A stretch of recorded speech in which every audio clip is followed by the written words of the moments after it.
घना जंगल, ऊंचे ऊंचे पेड़, लताओं से लिपटी शाखाएं और चारों ओर चहचहाते पक्षी।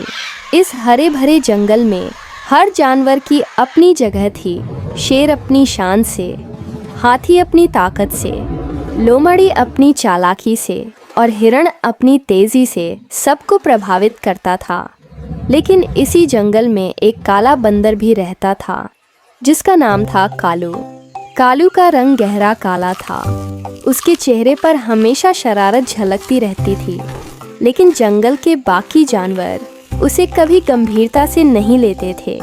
कोई उसे मजाक उड़ाकर अरे काले, तुझसे क्या होगा कह देता तो कोई उसकी शरारतों पर हंसकर कहता, ये तो बस खेल कूद के काम का है, असली ताकत इसमें कहाँ।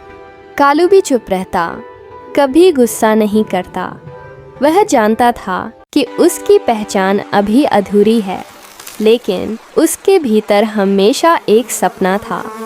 काश मैं भी कभी बड़ा काम कर पाऊँ, सब मुझे सम्मान से देखें। जंगल पर मंडराता खतरा।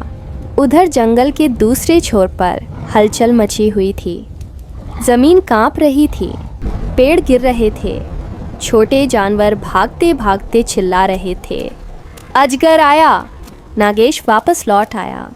नागेश, विशाल अजगर, जिसका शरीर पहाड़ जैसा मोटा और लंबा था। उसकी आंखें खून सी लाल, झड़ से भरी फुफकार और इतना बड़ा मुंह कि एक साथ 3 हिरण निगल सकता था। यह वही नागेश था जिसे कई साल पहले जंगल के पुराने रक्षकों ने मिलकर दूर भगाया था।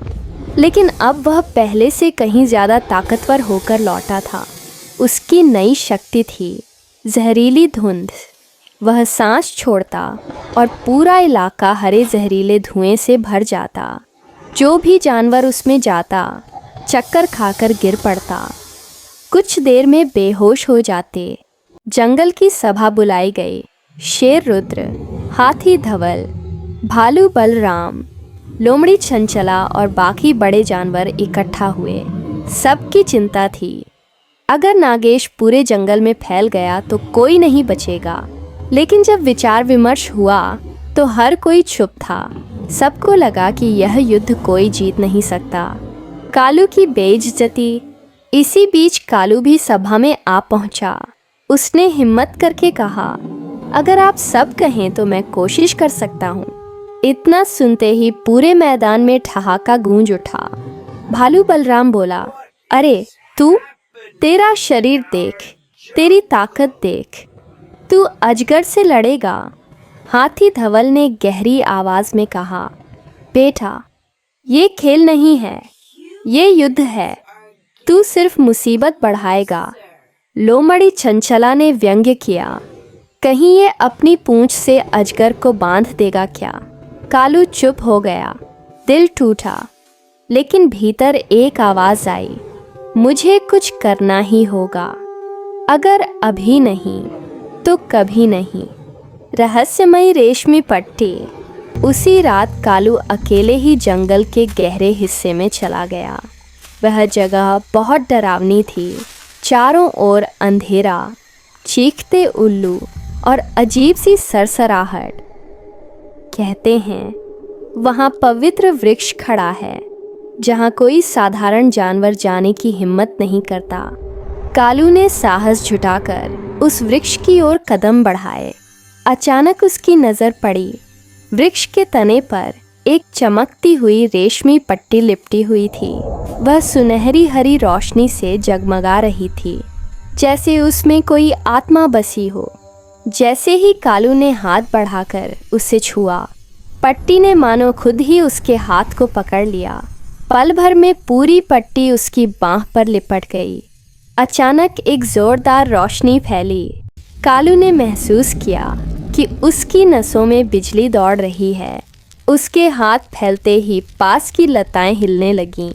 उसने आश्चर्य से देखा, बेलें उसके इशारे पर ज़मीन से निकलकर हवा में लहराने लगीं। वह डर भी गया और खुश भी। उसने ज़ोर से छलांग लगाई और बेलों ने झूले की तरह उसे पकड़कर दूसरी डाल पर पहुंचा दिया। अब वह सिर्फ साधारण बंदर नहीं था, अब वह जंगल का लता योद्धा बन चुका था। पहली परीक्षा। अगली सुबह नागेश ने फिर हमला किया। इस बार उसकी जहरीली धुंध ने हिरणों और बंदरों के झुंड को गिरा दिया। सब जानवर भाग रहे थे। कालू वहां पहुंचा।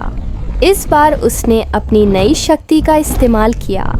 उसने हाथ उठाए और देखते ही देखते पेड़ों की बेलें नागेश की ओर लपकीं।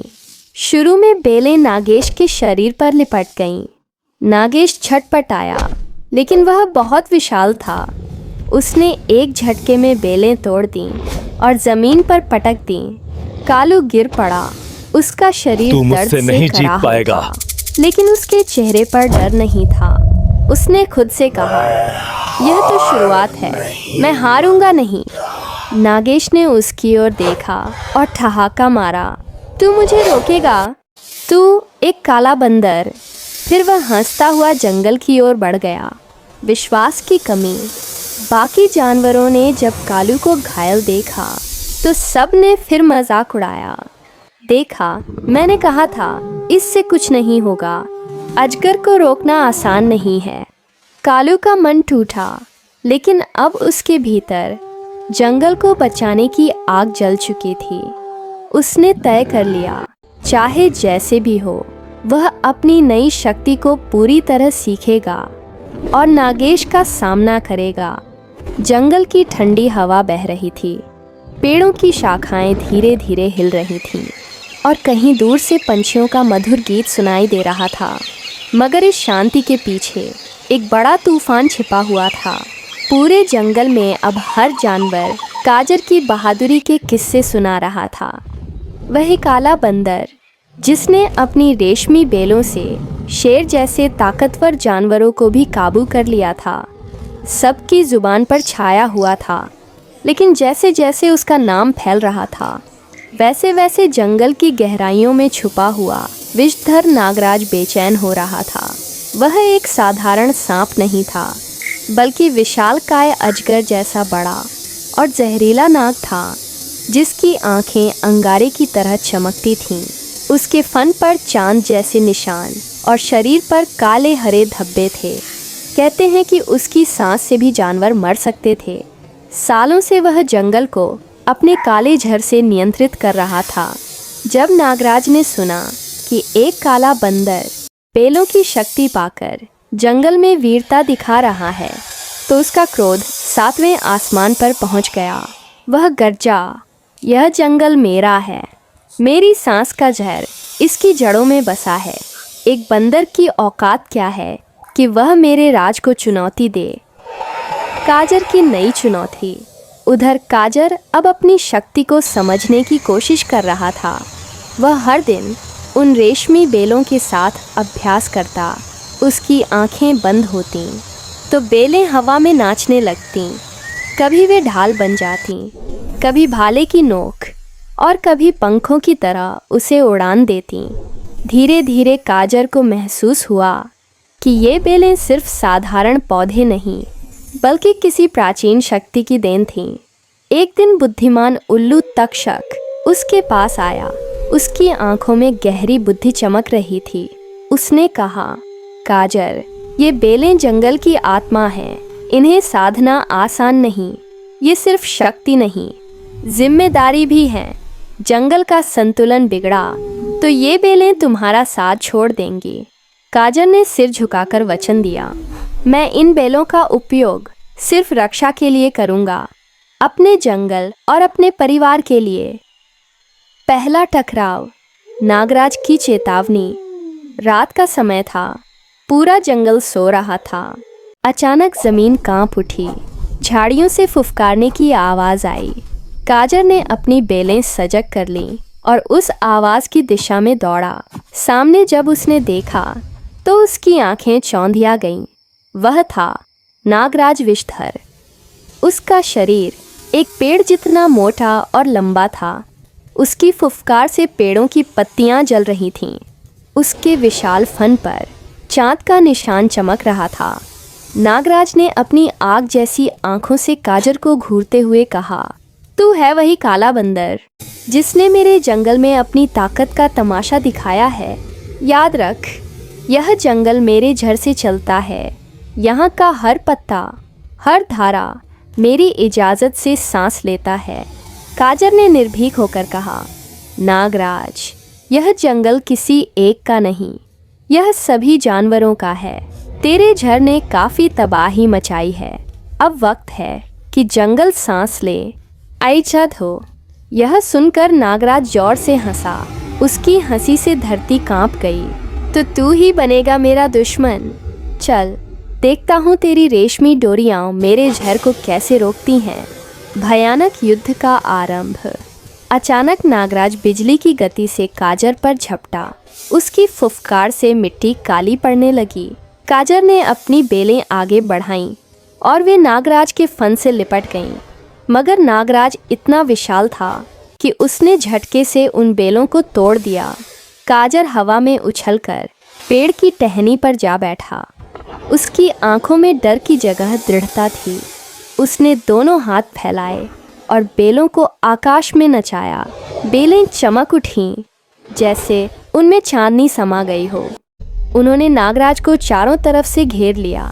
कुछ देर तक दोनों के बीच ऐसा भीषण संघर्ष हुआ कि पूरा जंगल जाग उठा। जानवर दूर से यह दृश्य देख रहे थे। खरगोश कांप रहे थे। हिरण पेड़ों के पीछे छुपे थे। यहाँ तक कि शेर और बाघ भी इस युद्ध को देख चुप खड़े थे। नागराज ने अपने विशाल शरीर को मरोड़ा और जोर से फुफकारा। उसकी जहरीली हवा कई बेलों को जला गई, मगर काजर ने हार नहीं मानी। उसने एक बेल को भाले की तरह मोड़कर नागराज की आंख पर वार किया। नागराज दर्द से गरजा और पीछे हट गया। नागराज की चाल। लेकिन नागराज कोई साधारण दुश्मन नहीं था। उसने अचानक अपनी जहरीली सांस से पास की नदी को काला कर दिया। नदी का पानी उबालने लगा। मछलियाँ तड़प तड़प कर मरने लगीं। यह देखकर जानवर घबरा उठे। नागराज बोला, अगर तू मुझसे लड़ेगा तो पूरा जंगल मेरी हमें उसे हराना होगा। सोच ले काजर, तू अकेला है और मैं अनंत झर का मालिक। काजर के दिल में झटका लगा। वह जानता था कि यह युद्ध सिर्फ उसके और नागराज का नहीं, बल्कि पूरे जंगल की जिंदगी और मौत का सवाल है। उसने अपनी बेलों को जोड़कर एक विशाल पुल जैसा बना दिया और उस पर खड़े होकर कहा, नागराज, चाहे तू जितना भी बड़ा हो, मगर जंगल की आत्मा तुझसे भी बड़ी है। मैं अपने प्राण दे दूंगा, पर तुझे यह जंगल तबाह नहीं करने दूंगा। काजर की कमजोरी। लड़ाई घंटों चली, मगर धीरे धीरे काजर थकने लगा। बेलों की शक्ति कमजोर पड़ने लगी थी। नागराज ने यह समझ लिया। उसने झपट्टा मारा और अपने कुंडल जैसे शरीर से काजर को जकड़ लिया। काजर की सांसें रुकने लगीं। उसकी बेलें छटपटाने लगीं। पूरा जंगल चीख पड़ा, काजर! तभी दूर से बुद्धिमान उल्लू तक्षक की आवाज़ आई। काजर, याद रख, बेलों की शक्ति सिर्फ तेरे शरीर से नहीं, तेरे मन से चलती है। तेरा संकल्प ही इन बेलों को ताकत देता है। यह सुनते ही काजर की आंखों में एक नई चमक आ गई। उसने गहरी सांस ली और अपने दिल की धड़कनों को बेलों से जोड़ दिया।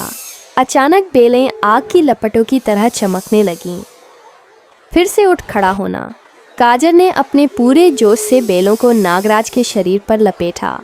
वे बेलें अब इस्पात जैसी कठोर हो गई थीं। नागराज छटपटाने लगा।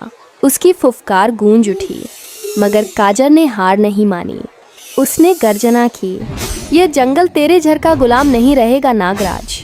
नागराज ने आखिरी बार जोर लगाया और काजर को झटक कर दूर फेंक दिया। काजर एक पेड़ से टकराया और घायल हो गया, मगर उसकी आंखों में हार नहीं थी। हे राम, का अंत। आज मेरी अयोध्या नागराज ने सुरक्षित अपनी है। लाल आंखों से काजर को देखा और फुफकारा, अगली पूर्णिमा की रात तेरी और तेरे जंगल की मौत तय है। काजर दर्द से कराहते हुए भी उठ खड़ा हुआ। उसकी बेलें अभी भी उसकी मुट्ठी में चमक रही थीं। उसने आकाश की ओर देखा और बुदबुदाया, पूर्णिमा की रात यही तय करेगी कि जंगल झर में डूबेगा या नई रोशनी में सांस लेगा। पूरा जंगल सन्नाटा साधे इस भविष्यवाणी को सुन रहा था। जंगल में भय का साया अब और गहरा हो चुका था। विशालकाय सांप भयंक ने अपनी पूरी ताकत झोंक दी थी। उसका शरीर इतना लंबा और मोटा था कि जब वह पेड़ों के बीच से निकलता तो मानो पूरा जंगल हिलने लगता। उसकी आंखों में अजीब सी लाल चमक थी और फुफकार सुनकर दूर दूर तक जानवर कांप उठते। काला बंदर अब पहले जैसा साधारण नहीं रहा। उसकी रेशमी लताओं से मिलने वाली शक्ति धीरे धीरे उसके पूरे शरीर में समा चुकी थी।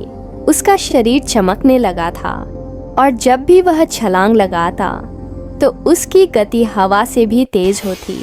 सबसे बड़ी बात, उसकी रेशमी लताओं ने अब उसे केवल पकड़ने की शक्ति नहीं दी थी, बल्कि उनमें बिजली जैसी ऊर्जा दौड़ने लगी थी। जब वह किसी पेड़ या चट्टान को उन लताओं से छूता तो वहाँ नीली रोशनी चमक उठती। भयंक ने अपनी चाल शुरू कर दी। उसने जंगल के छोटे जानवरों को निशाना बनाना शुरू किया ताकि काला बंदर डरकर पीछे हट जाए। हिरणों के झुंड बिखर गए, खरगोश अपने बिलों में छुप गए और पक्षियों ने आसमान की ओर उड़ान भरती। पूरा जंगल मानो चीख रहा था। काला बंदर ने यह सब देखा और उसका दिल दर्द से भर गया। उसने अपने दोनों हाथ आसमान की ओर उठाए और अचानक उसके चारों ओर रेशमी लताओं का एक विशाल जाल फैल गया।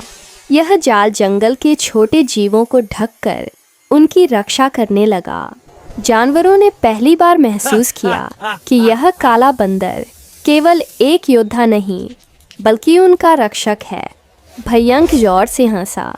उसकी आवाज़ गड़गड़ाहट जैसी थी। तू मुझे रोक पाएगा छोटे बंदर? मैं सैकड़ों सालों से इस जंगल का असली मालिक रहा हूँ। आज सबको दिखा दूंगा कि शक्ति किसे कहते हैं। काला बंदर ने गहरी सांस ली और शांत स्वर में कहा, तू शक्ति से बड़ा है मगर तेरे पास दिल नहीं है। इस जंगल का असली मालिक वह है जो सबकी रक्षा करे, न कि जो सबको निगल जाए।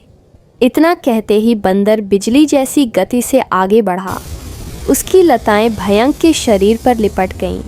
शुरू में ऐसा लगा कि सांप उसे झटक देगा, लेकिन तभी लताओं से निकलने वाली नीली चमक ने भयंक की चमड़ी को झुलसाना शुरू कर दिया। भयंक तड़प कर चीखा और अपने विशाल फन को हवा में घुमाने लगा। उसकी पूंछ ने कई बड़े बड़े पेड़ों को गिरा दिया। जंगल में तबाही का मंजर फैल गया, लेकिन काला बंदर ने हार नहीं मानी। उसने अपनी रेशमी लताओं को और मजबूत किया और भयंक की आंखों की ओर छलांग लगाई। दोनों की भिड़ंत इतनी भयानक थी कि ज़मीन कांप उठी। पेड़ों से पत्तियां झरझर कर गिरने लगीं। भयंक ने अपना फन उठाकर बंदर को सीधा निगलने की कोशिश की, लेकिन तभी बंदर ने अपनी लताओं को जोड़कर एक भव्य चक्र बना लिया। उस चक्र से नीली बिजली निकली और सीधी भयंक की आंखों पर पड़ी। भयंक दर्द से अंधा हो गया और ज़मीन पर लौटने लगा। जानवरों ने यह दृश्य देखा तो उनकी आंखों में पहली बार उम्मीद की चमक लौटी। सब ने मिलकर शोर मचाना शुरू किया, मानो अपने रक्षक को हौसला दे रहे हों। भयंक अब कमज़ोर पड़ने लगा था, मगर उसकी पूंछ अब भी खतरनाक थी। उसने गुस्से में आकर बंदर को ज़ोर से पटक दिया। बंदर की सांसें लड़खड़ाने लगीं। उसके शरीर से खून बहने लगा। पूरा जंगल फिर से डर में डूब गया। उसने ज़मीन पर गिरते हुए भी अपनी आखिरी ताकत जुटाई और एक लंबी छलांग लगाई। इस बार उसकी लताओं से केवल बिजली ही नहीं बल्कि सुनहरी रोशनी भी निकल रही थी। भयंक ने आखिरी बार पूरी ताकत से उसे रोकने की कोशिश की, लेकिन बंदर की सुनहरी लताओं ने उसके पूरे शरीर को जकड़ लिया। लताओं से निकलती ऊर्जा ने भयंक के विशाल शरीर को भीतर तक जला दिया। उसकी फुफकार धीमी हो गई और धीरे धीरे उसका शरीर राख में बदल गया। जंगल में सन्नाटा छा गया। कुछ पल तक कोई आवाज़ नहीं आई। फिर धीरे धीरे पक्षियों ने गाना शुरू किया। हवा ने पेड़ों को हिलाया और छोटे छोटे जानवर अपने छुपने की जगहों से बाहर आए। सबकी आंखों में काला बंदर था। वह जमीन पर बैठा, घायल मगर मुस्कुराता हुआ। उसकी मुस्कान में जीत का गर्व नहीं, बल्कि अपने परिवार, पूरे जंगल को बचाने की खुशी थी। जानवर उसके चारों ओर इकट्ठा हो गए। हिरण उसके पैरों को चूमने लगे। हाथियों ने अपनी सूंड उठाकर उसे सलाम किया और बंदरों ने उसे गले लगा लिया। उस दिन से काला बंदर सिर्फ एक बंदर नहीं रहा, वह जंगल का रक्षक कहलाया। उसकी लताओं की शक्ति अब भी उसके पास थी, लेकिन उसने उसका इस्तेमाल केवल रक्षा के लिए किया। जंगल में फिर से हरी भरी जिंदगी लौट आई। पेड़ों पर फल फूल खिल उठे, नदियों में पानी बहने लगा और जानवर बेखौफ होकर घूमने लगे। जब भी कोई नया संकट आता, जानवर आसमान की ओर देखते और कहते, हमारा रक्षक हमारे साथ है। और काला बंदर अपनी लताओं को हवा में लहराते हुए हर बार उस भरोसे पर खरा उतरता। इस तरह कहानी का अंत होता है। भय से मुक्ति, दोस्ती और विश्वास की जीत, और जंगल में सदा के लिए खुशहाली। दिल से कहानियाँ सिर्फ यहीं जंगल टून टेल्स पर।